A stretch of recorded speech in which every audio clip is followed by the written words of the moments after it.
Hi, today I'm gonna show you a little trick that people can use who are using mimoLive to drive a projector in a presentation on a stage. Here you see the second screen of my Mac. You can see the user interface elements of the Mac operating system, like the menu bar or the dock. Of course, we don't want to see those in the presentation.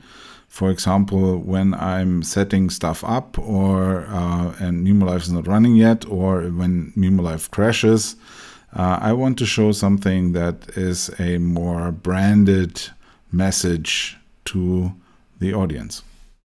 There are two things you can do to provide your audience with a much better experience.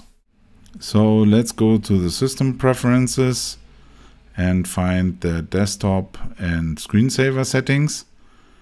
Here I can define a separate background image for my second screen. I've prepared this background image that has the message "We will be right back" for the audience and tells them that there's gonna be new content soon. For the second trick, we go back to the preference panel and find the mission control section.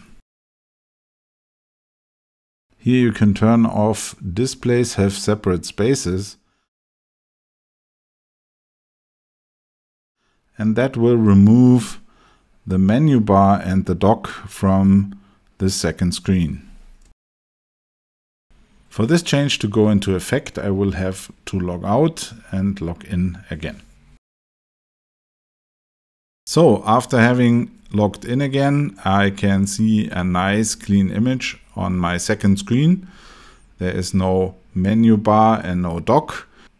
And when I'm configuring my computer, the audience will see this nice image. This is a very useful trick for people using mimoLive to do stage projections. Thank you for watching.